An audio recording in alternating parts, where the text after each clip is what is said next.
All right, here we go. Welcome to those at home to our monthly Lunch and Learn.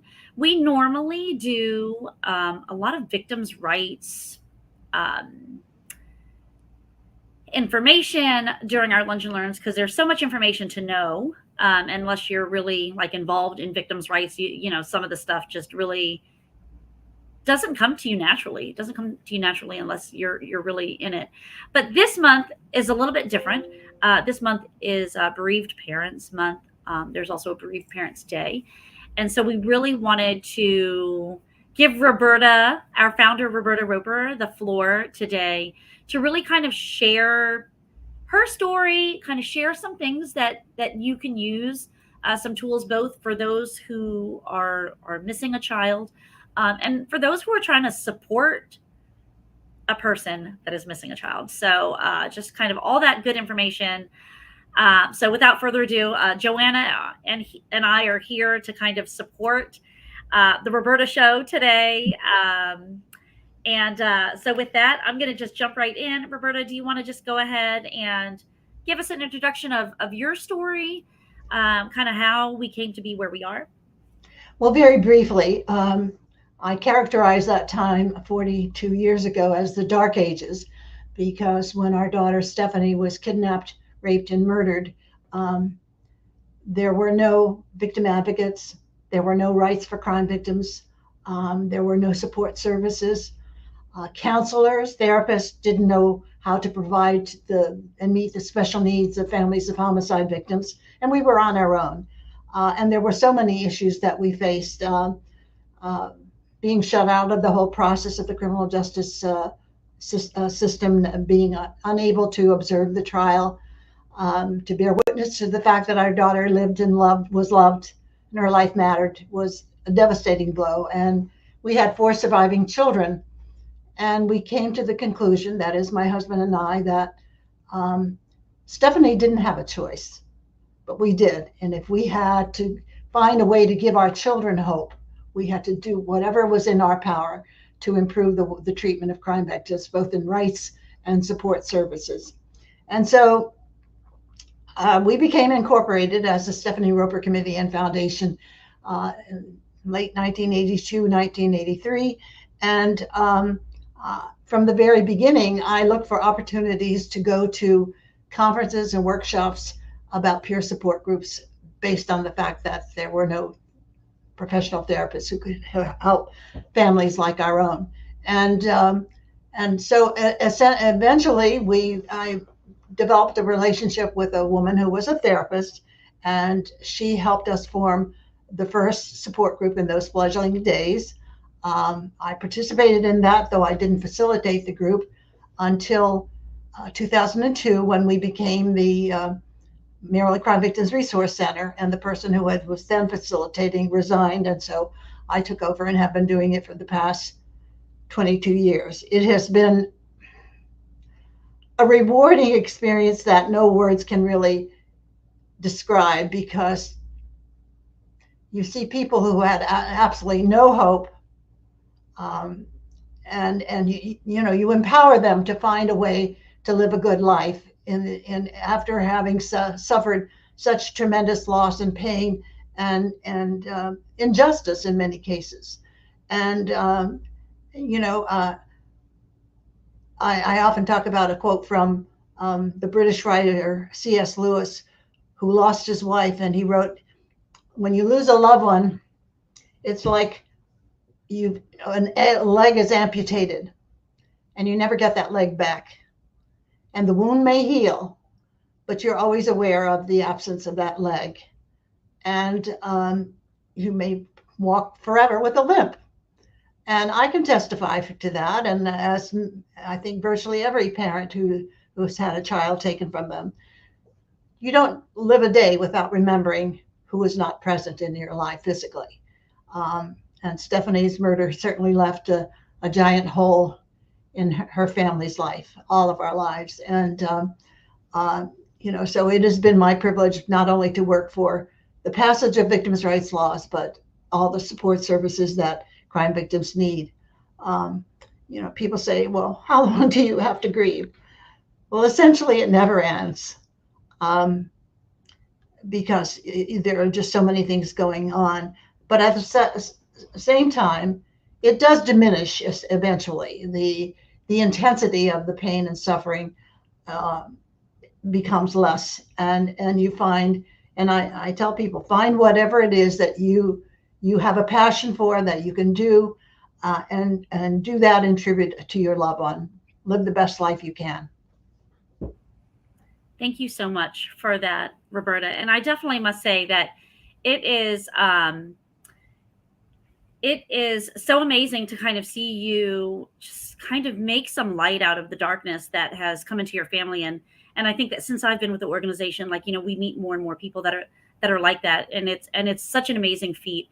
So thank you on behalf of all the people that really, not, I don't want to say benefit, because it's just, but it's, guiding them through such a difficult, challenging time already. So thank you on behalf of all the people that have Well, thank you for those words. It's been most rewarding. Thanks. And so the one thing that Roberta and I and Joanna really wanted to kind of start off with this, besides, Roberta sharing, is kind of speaking to the loss of a child, and the loss of, and for our case, we're really kind of focusing on the loss of a child because of a criminal act versus the loss of a child, from natural causes or an accident, or illness or what have you. And of course, there's going to be a lot of similarities, because losing a child is losing a child. But also, I wanted to also bring up, some of the things, Roberta, you and I had emailed about, as far as, the feelings that go with homicide and crimes. Sure. So some of the things that you hear might be right on target with, how someone's feeling or how you can support another person, but some of them might be a little specific to crime and homicide. So just wanted to put that. No one would disagree that any parent who has a child taken from them is a bereaved parent, but certainly parents of murdered children have a unique challenge in facing so many issues, and coming to terms with the fact that someone chose to inflict pain and suffering and take their child's life is very, very difficult to deal with. And it's, as I said, a lifelong process. I in some way disagree with C.S. Lewis, who says you always walk with a limp, because I do believe that it is a choice, and you can choose to put the broken pieces of your life back together again and somehow be stronger than you ever thought capable of being. And that's the goal, not to be just a survivor, but to be a thriving survivor. Thanks, Roberta. So I'm going to hop into some of these questions that Joanna and I were really thinking about when we came up with just kind of doing this session. Sure. Supporting someone who has lost a child. A lot of times we will know someone that has lost a child. It actually happened to me just recently. Words to say, not say, like, it's such a challenging time, because as people that care about others, you want to console them, but there's really just no words to say. Exactly. And I think that a lot of us, like, we stumble over words because it's just not a normal. It's just no. You're absolutely right. People have good intentions, but they often rush to say something that's inappropriate. I mean, for instance, oh, I know how you feel because my cat died a month ago, or your child is in a better place, or this was part of God's plan. Well, none of us would want this to be part of God's plan, and we don't believe that. So words do matter, and when you can't grasp what are the appropriate words, what is the most important thing that you can do is be present to them. We often describe this as the ministry of presence. Just be there, letting them know you are there for them emotionally, to let them express anger and frustration, to cry, share a meal with, but to just let them know that you care by your presence is a gift that is the most important gift that you can give.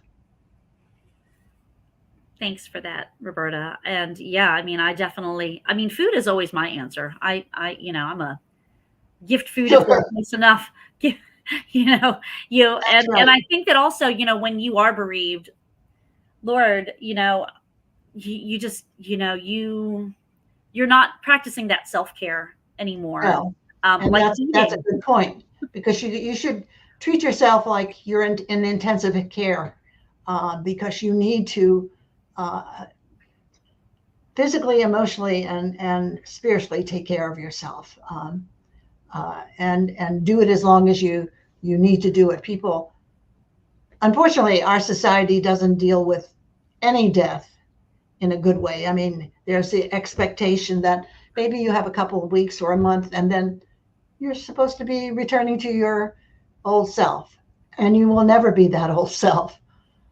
You might be a better person than you ever imagined, but the person you were before is no longer there. In fact, it's not a restoration, you have to recreate yourself, um, and decide who it is you want to be and how you want to honor your loved one with your life. But as I said, the world grows weary and expects us to be um, back to normal, whereas where you are is your new normal. Um, and even survivors often try to avoid dealing with it. I mean, I can tell you about many mothers, and myself included, who never had such clean bathrooms because we had to use this energy in some way. I remember another dear friend who was part of our support group, and he spent endless hours in his workshop in his basement to avoid being with family and to have to deal with these painful issues. And that's the real healing begins when we face these painful issues, because it's work and no one wants to do the work. You can't go around it. You can't go through it. I mean, you have to go through it. You can't just bury it deeply. There's no place that you can bury it deeply enough. And interestingly enough, in recent years, medical research has discovered that there's a connection between the brain and our immune system. And so when we are grieving, and we are not resolving that grief finds other outlets, in illness, and emotional illness and physical illness and death. The majority of marriages in which a child was murdered don't survive. So it is real work to resolve that you will not allow the person or persons who took your loved one's life to take anything else away from you. You've already paid too steep a price, and they should not be allowed to take your joy and your happiness for now and in the future. But again, it's work, and it's an ongoing process. In the group, we often talk about how we see grief, and many times it's been described as these crashing waves upon a shore, that one right after the other, that knocks you flat and you can barely get up. And that's in the beginning, and that's normal. How could it not be any other way than when you've suffered such a tremendous loss? But then gradually, the frequency and the volume of the waves diminish. And so maybe they'll knock you off balance occasionally, but more often than not, then you can recover and get balance and be prepared for the next wave. But that's the challenge, is there will be next waves. I mean, all of us know that there are triggers in life. The anniversary of your loved one's death, their birthdays, holidays, the relationship between siblings, or watching your loved one's friends get married and become parents. And all of these things are no longer part of your life with them. And so these things can trigger, a new wave of grief and you just have to accept it and face that and know that you can get through this. And it may not seem reality, but the thing that I have learned over the years is that when we can't heal ourselves, healing comes through helping others, because you're not focused on yourself. And it's just an amazing thing to see people who were in the depths of despair living good and happy lives and making a difference in this world. I definitely have heard the term the new normal within the confines of working with MCVRC for the past few years. And, it's definitely for someone who, I have not directly, my direct family has not been affected by violence in this capacity. I mean, it definitely is something that I try to absorb and learn like best practices just by being around people. And I think that the new normal is Yes. and I saw this this thing with Tyler Perry was talking to Oprah. He was being interviewed and his mother had just passed away. And he said, he's a hardworking guy. Like, he's always got these movies out, and Lord, he's just on the go all the time. And he said, I tried to keep really busy. I was working, doing all these things. And he said, you know what grief did? It waited until I was done. Right. And so it is when your mind is really more relaxed versus like when you're, busy hands, right? It doesn't go away. No. I don't imagine. No. I don't imagine that it would. So thank you for, really just, I think that the biggest value of talking to people is in a situation like yours and similar is hearing that it doesn't go away and that there's no time limit. Like, there's not going to be a day where you're like, you know what? Doesn't bother me anymore. Like, if that's just not. And I think that if we're looking to support those that have missing loved ones, that's not the way. That's not the way to do it. It's not to say, when are you going to get over it? Or hasn't it been long enough? Aren't you over that? No. Like, how are you ever going to be over that? Like, that's. Well, that's why we have events like the Ceremony of Remembrance, because that's what families want the world to do, to remember that their loved one was here and loved, and say their names. People will say, oh, I didn't want to mention your son's name because I thought it would be very upsetting to you. Well, that's a fallacy. I mean, it brings you joy to know that someone remembers your loved one. You really do need to walk in someone's shoes to get a grasp of the enormity of the situation. That's one of the reasons when we have guests visiting this office, we'd have them come to the conference room, because 3 of the walls are covered with photographs of homicide victims, just like the tip of the iceberg of the number of thousands of victims' families that we've served. And sometimes it makes people uncomfortable because they see these photos of babies, teenagers, of parents and grandparents, and of every age, ethnicity, race, and that's the enormous message that crime does not discriminate. And there, but for the grace of God, go any of us. And we need to be aware, because I don't have to tell you, sometimes society blames the victim for the crime that occurred in their life. That's not fair. Or you were in the wrong place at the right time, wrong place at the when this occurred. No, you had a right to be there. It's the person who took the action to take your life who bears responsibility. But again, I think people don't mean to be harmful, inflict harm. Their intentions are good, but they don't know what to say. And so in many cases, we've said this in the support group, we have to be the teachers. There's a saying that we've had in the group that we comfort the afflicted and afflict the comfortable sometimes, because they have to know that these were good people. The parents, children, all were living the lives that they were supposed to be living, and they didn't deserve to have their lives taken. But it's just an ongoing challenge, and I do take great satisfaction in seeing the progress that we've made over these 42 years, because we have a wealth of laws in Maryland to provide rights for crime victims, including a constitutional amendment. We have services, as I said, that were absent 42 years ago. There were none.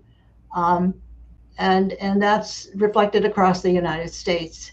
But we have to be eternally vigilant that those rights are not eroded and the funding for those services are not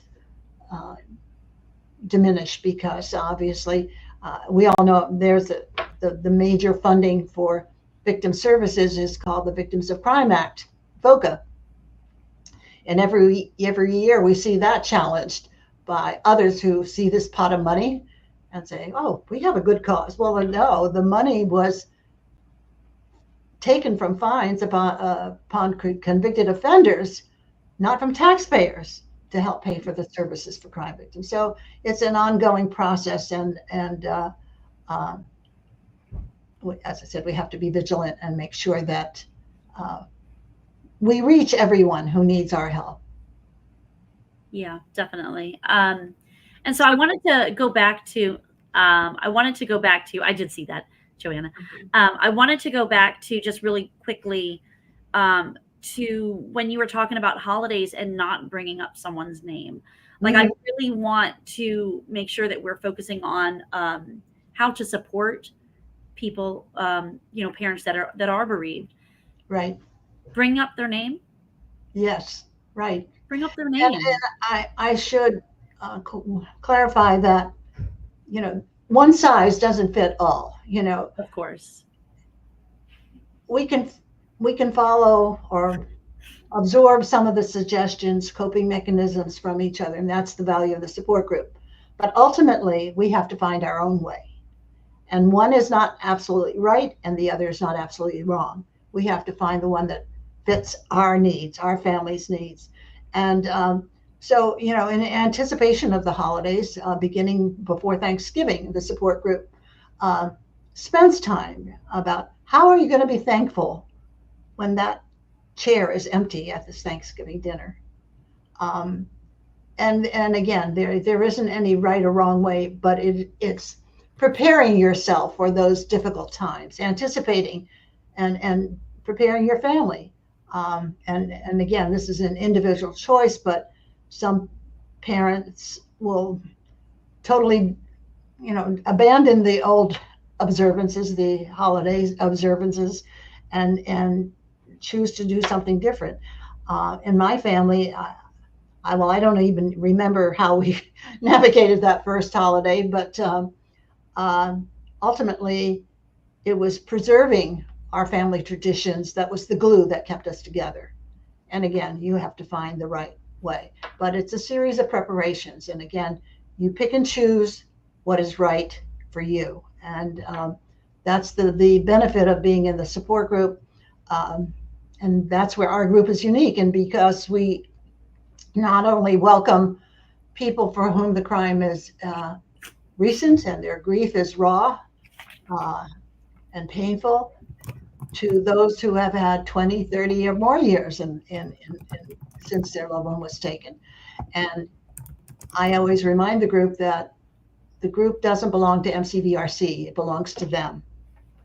And they just determine the agenda.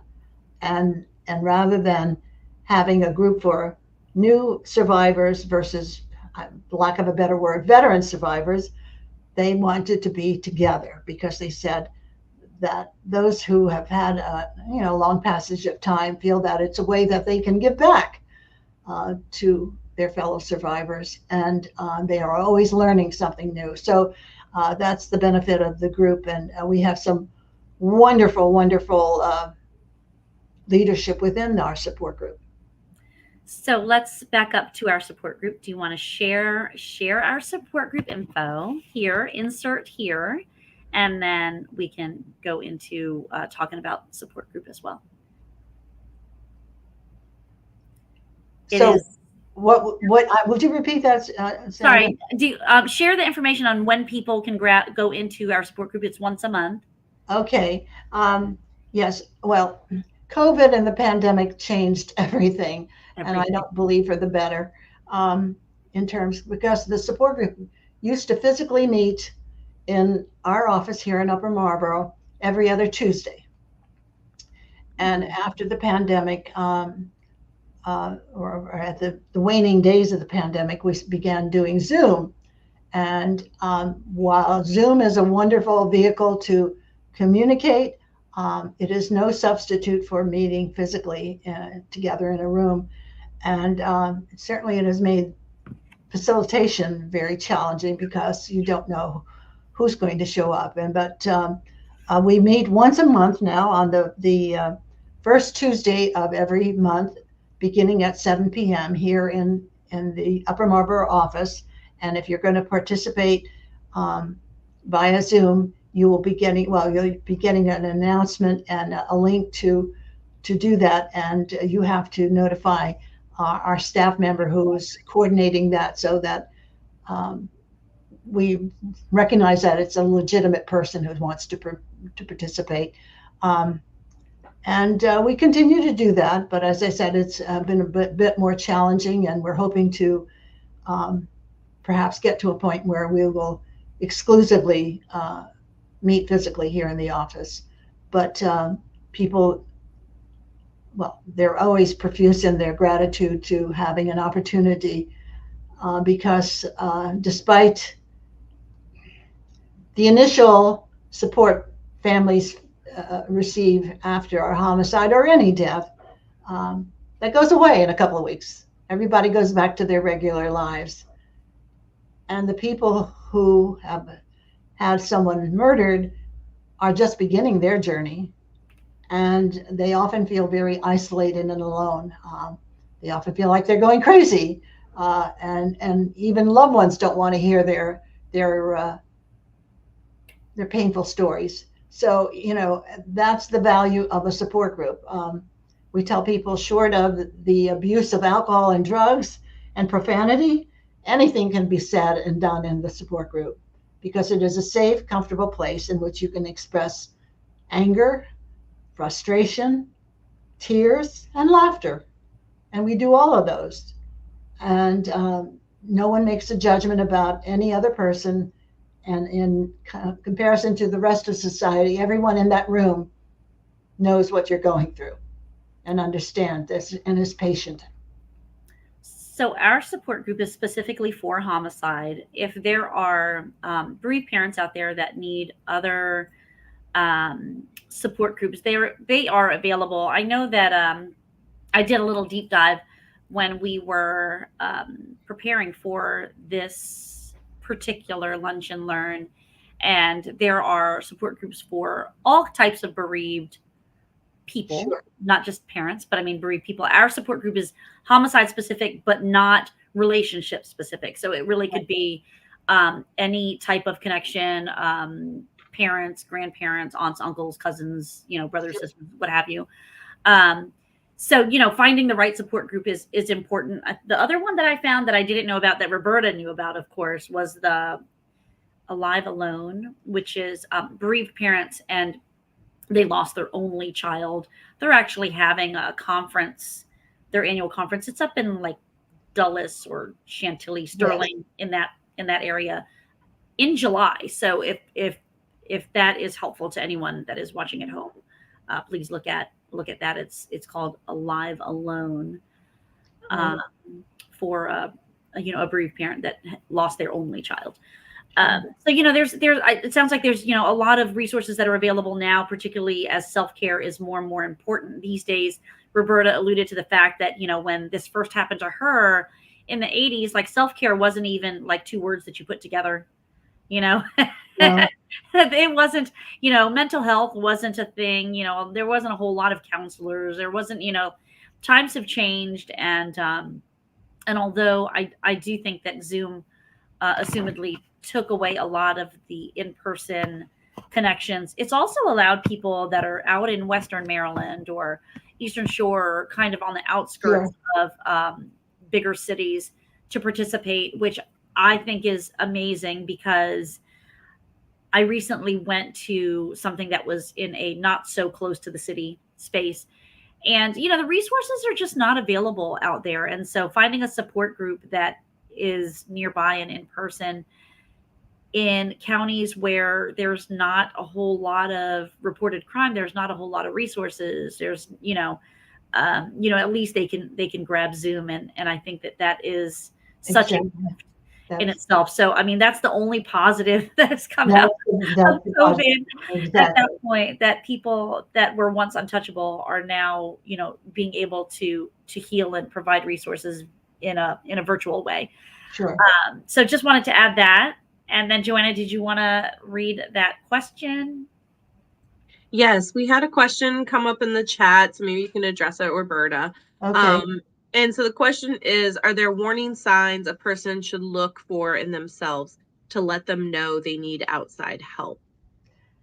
Good question.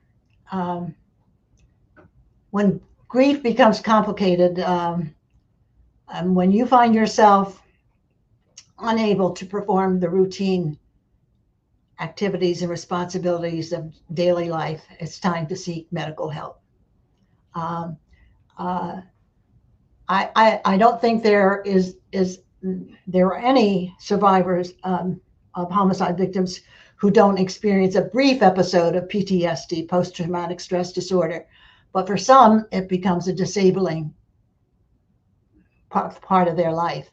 And we have had a couple of people, again, in our support group who have benefited with a therapist that we've worked with. And there's a treatment called rapid eye movement that is revolutionary and just changed it. And one of the members in our group has said that it's not that he can't, he says his experience is now like it's been put in a file in his brain, but it's not playing all the time as it was. It was nonstop before, and he was living this all the time. Now he can retrieve when he wants to, but it's under his control. So yes, when we see that we're not, physically not taking care of ourselves, not eating properly, perhaps abusing alcohol or drugs or whatever, because that's an inclination some people would have.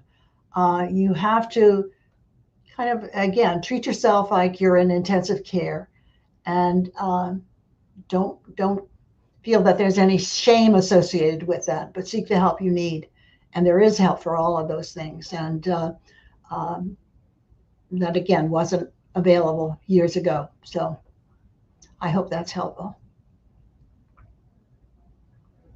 I had one other question, Roberta. Is there like one thing or maybe a time as you went through this journey that you found the most helpful for you in moving forward? Was there anything that was pivotal, or was it just slowly walking this path? Something that has really just warmed my heart in recent years is the fact that so many of Stephanie's friends remember her, or people who only knew her casually. I had a call from the office saying this person wanted to talk to me, and he now lives in California. And he said he and Stephanie were study buddies. He said probably they knew each other better than anybody else. And he just wanted to let me know that he was remembering her. Or people who have gone into law enforcement or counseling or criminal justice work. And I think, the human condition is to forget. But as I said, it's just been such a wonderful, heartwarming experience to know that people remember her. And they do, and they communicate with me and remember her birthday or things like that. And that's maybe a mental note we should all make. If you know someone who who is in that situation, let them know you remember. Say their loved one's name. Send them a card. Give them a call. Drop by their house. Give them a hug. But remembering is important. And it's not that we, want to dredge back old memories, but that's one of the beauties of dealing with your grief, is that in the passage of time, memories may still bring a tear to your eye, but they certainly bring a smile to your face. And so letting other people know that you care and remember is extremely important. So powerful. It really is. And I, just having been doing social media for the past few years, like whenever someone like messages us, they're like, oh, I was Stephanie's classmate. I'm like, I copy all of that messaging like back on Facebook, and I copy it to Roberta. Yes. And I email it to her, because she just is always like so tickled and grateful that people remember, Stephanie after 42 years. And I remember there was this one that we got, and it was like, what did Roberta, you told me they were hallway high buddies or something like that. Yeah. Like she didn't really know her. They just always said they yes. together in the hallway. And that individual, we've often said we need to clone her, because for starters, she came all the way from Allegheny County to Baltimore County for the trial of one of Stephanie's killers. And when we became incorporated as a nonprofit, she became a representative for Allegheny County. And in her self-effacing way, she did so many things and continues to do that today. And she said, no, Stephanie and I weren't really best buddies or anything like that. But she said, every time I saw her, she greeted me with a smile and said something cheerful or whatever. And she never forgot that.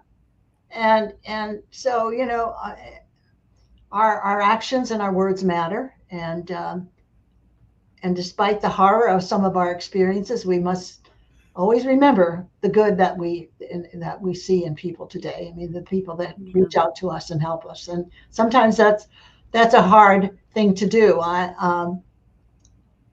In recent anniversaries, it certainly has come back to me when I think of all the wonderful, amazing people I've gotten to know as colleagues and as friends over the years. And I would have never known them except for the murder of our daughter. Right. And so, you have to remember all of those, the good things that come with your work. Absolutely. And actually, we just had a comment in there from Marilyn Moses. She says, hi there from Lorraine High School. She's watching on Lorraine, Facebook. Another one of the stories of these beautiful women who just always kind of carried it in their heart that they lost someone. And many of them that for our 40th anniversary, just for those of you that don't know, they just decided that they would raise money for us. And Marilyn Moses was a big promoter of kind of gathering together, because they had recently gathered because they were actually demolishing the old school. Right. And the 40th anniversary crept up, and they kind of activated, and they just came out of the woodworks. And some of them did not even, they didn't go to school with Stephanie. They just kind of knew her artwork. They knew her story. And I think just the story touching them has really kind of got the good feelings. And they've taken it a step further in terms of, on our 30th anniversary, a portion of Route 4 was dedicated as the Stephanie Roper Highway. And it was located in not a very attractive area near Upper Marlboro. And so they took it upon themselves to make sure that this portion of the highway could be moved in a better place, and have now created a beautiful garden.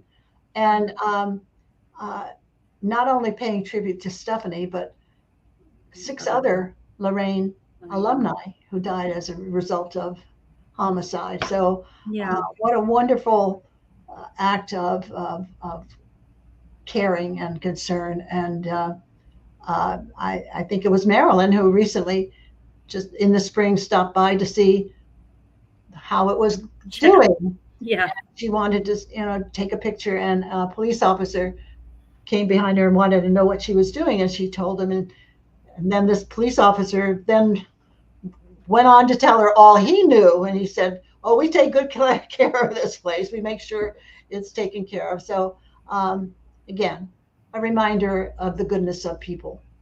Yeah, yeah, and I think that, of course, that's a very grand, huge, huge activity level as far as, in remembrance of Stephanie. But I think it can be small things as well. Oh, absolutely.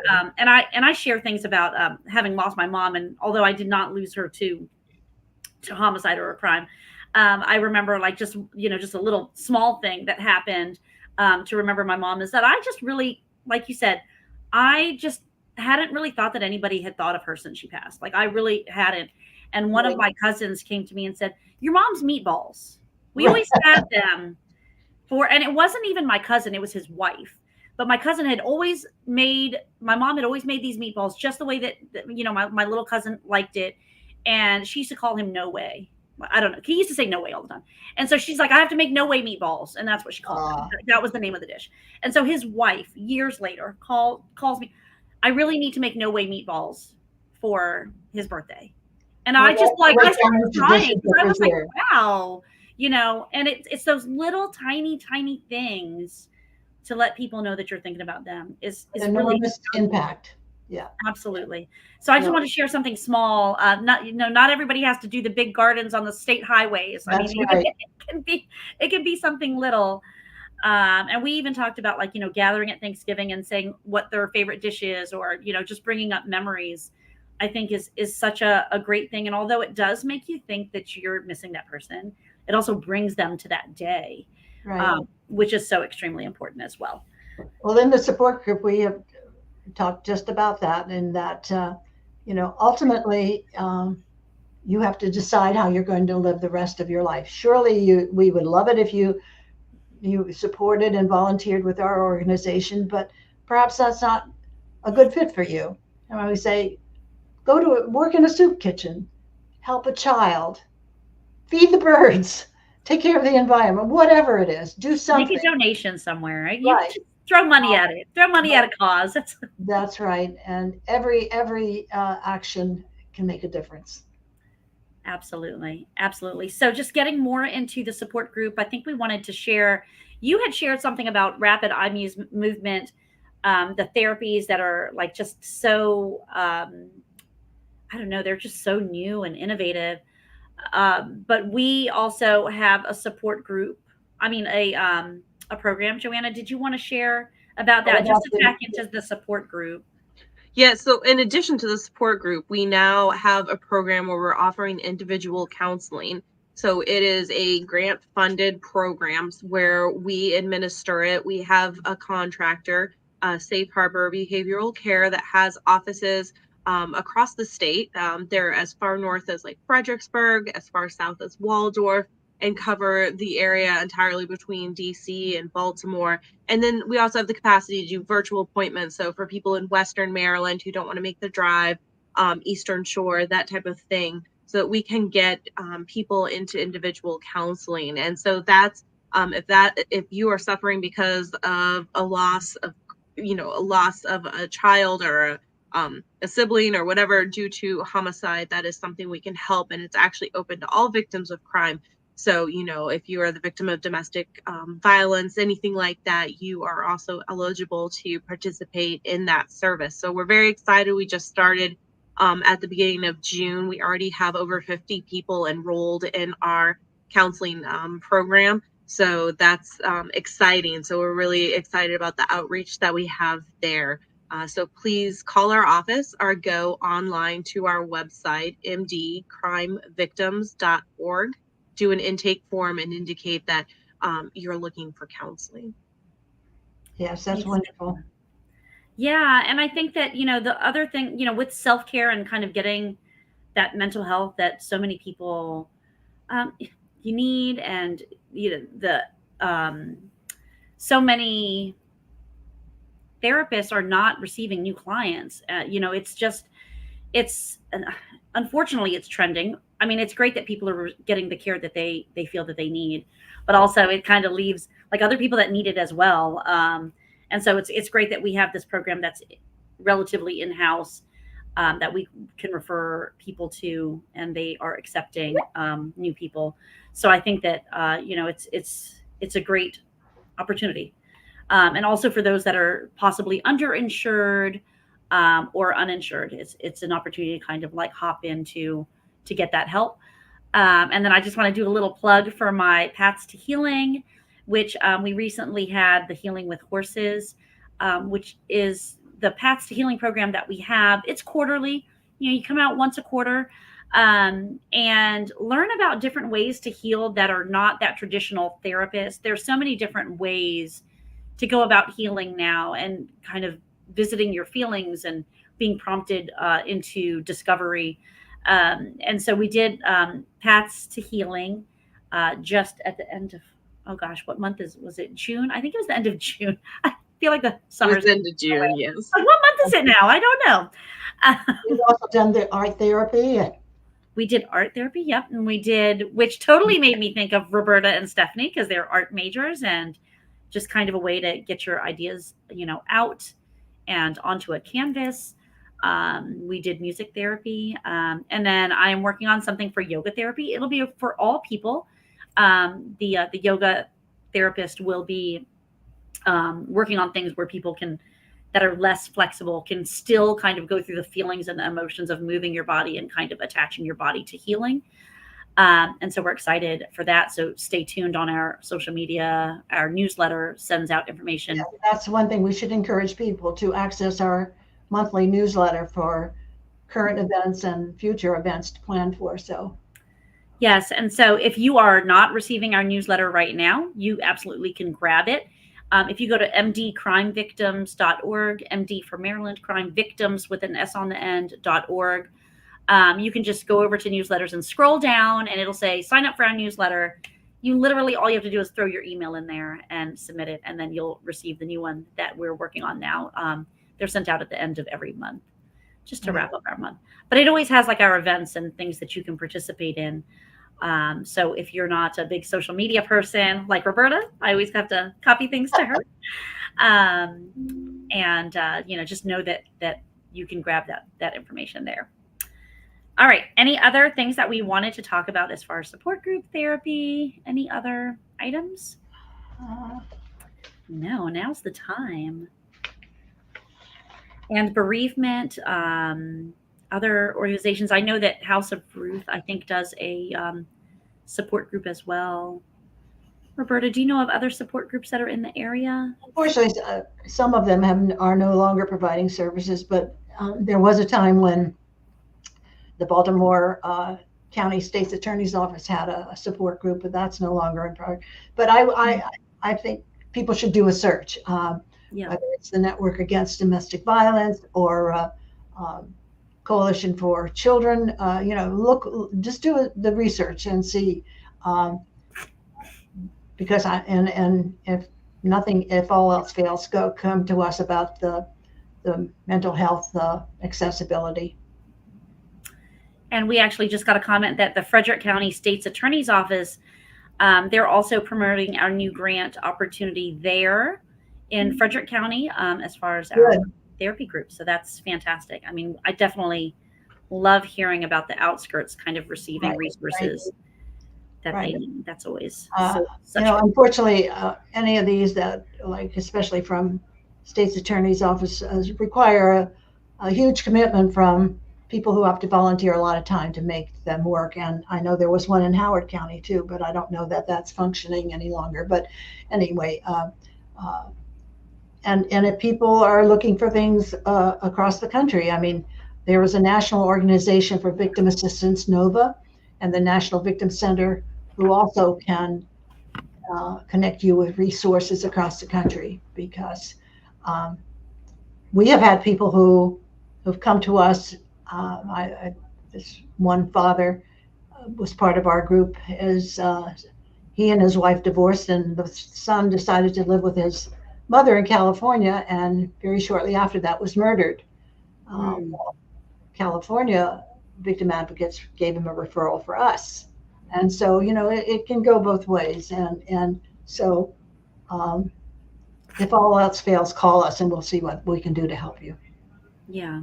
Yeah. I think that is the one thing that is, I feel like it's so crazy that other states don't have something similar to what we have here.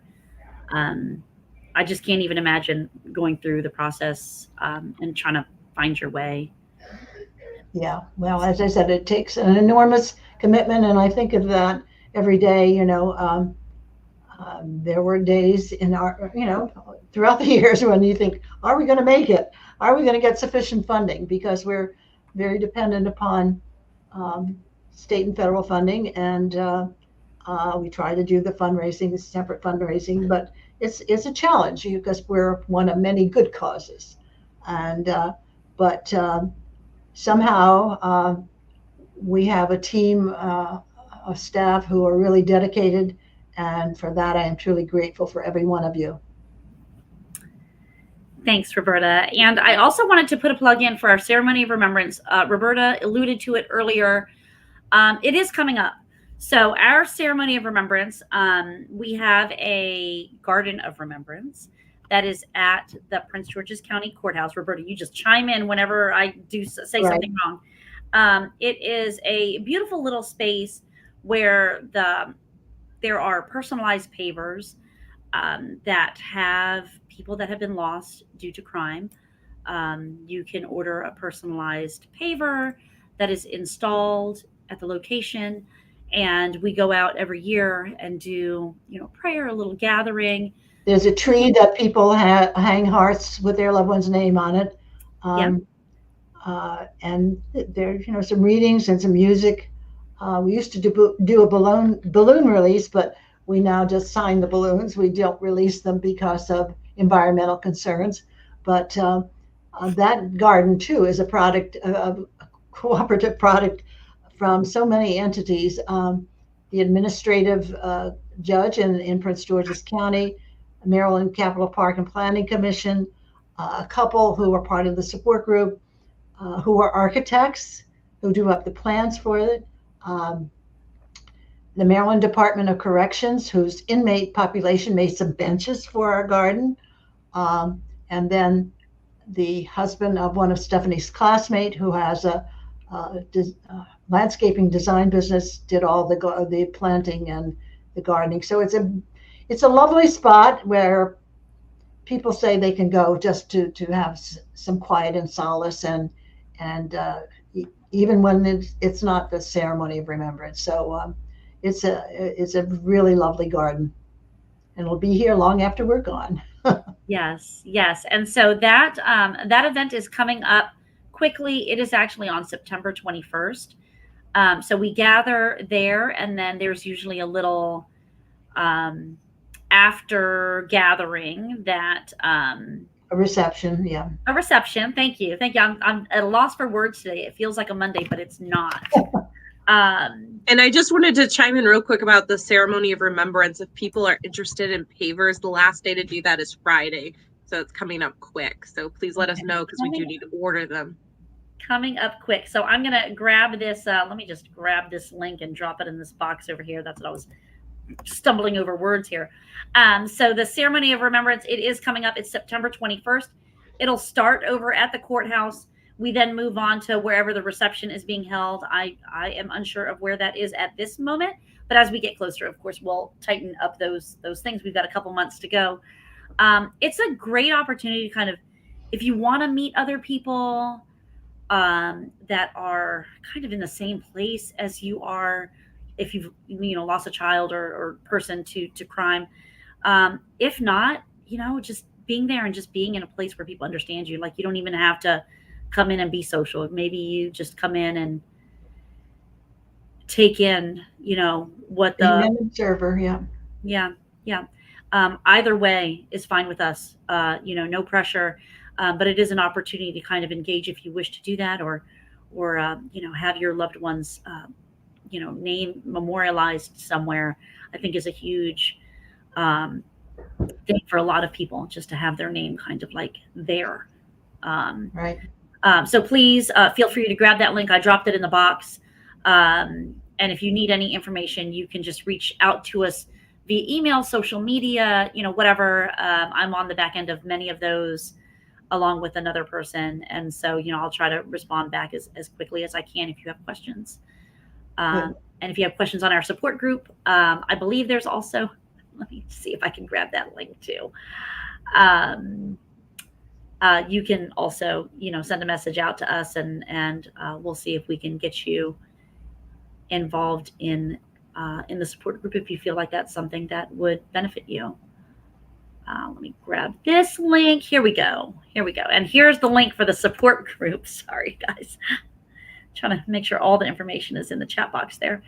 And that's all that I really had. Did you guys want any last words before we sign off here? Well, I thank you for coordinating this event. Communicating is important. Sometimes people don't know who MCVRC is. Who's the Maryland Crime Victims Resource Center? And despite the fact that we emphasize that we're continuing the mission of the Stephanie Roper Committee and Foundation, sometimes that's missed. And we are a statewide organization prepared to help anyone who needs our assistance. Thanks, Roberta. Joanna? Yes, I think so. Thank you, Roberta, just so much for being here, for sharing a little bit of your journey and giving hope to parents whose children have been murdered, and so that they can not be robbed of the joy in their lives. Absolutely. Thank you. Thank you. Thank you, ladies, so much. And I just wanted to reiterate, the best way to support someone is to just, it's okay if you bring up memories. It's okay if you make sure that people still know that you're thinking about their loved person. It's not a boat that you're necessarily alone in. Other people are sharing the loss with you. It might be in a different relationship value. But it just means so much to know that your loved person is still being thought of and still being spoken about, and the memories are still alive. It just means so much. So take that with you when you're trying to support someone. And if for some reason you can't find the support you need, please reach out to us. We try to connect people in the right places. It's a challenge sometimes, but we do the best that we can, whether it be in state or out of state. I mean, we're constantly just trying to help as much as we can. So feel free to reach out to us if you need us, and grab those links in the chat box if it's something that you want to get involved in. And while you're there, just go ahead and subscribe to our newsletter so you don't miss out on those other things. And that's all that I have. We'll see you guys next month. Next month, we are going to be talking about the road safety next month. And I swear Roberta could probably tell a whole nother story about that with safe driving, drunk driving, all those things, making sure that we are being responsible behind the wheel. And all that is our topic for next month. So join us then. And if you need us, you know where to find us. Quick phone number is 1-877-VICTIM-1, 1-877-VICTIM-1. And we're at Maryland Crime Victims, mdcrimevictims.org. And then catch us on social media if you need us. We're not happy to have you with us, but we're glad that we're able to share information and help as many people as we can. So thank you, ladies. And in this hot weather, stay cool. Yes. Don't melt out there while we're at it. All right.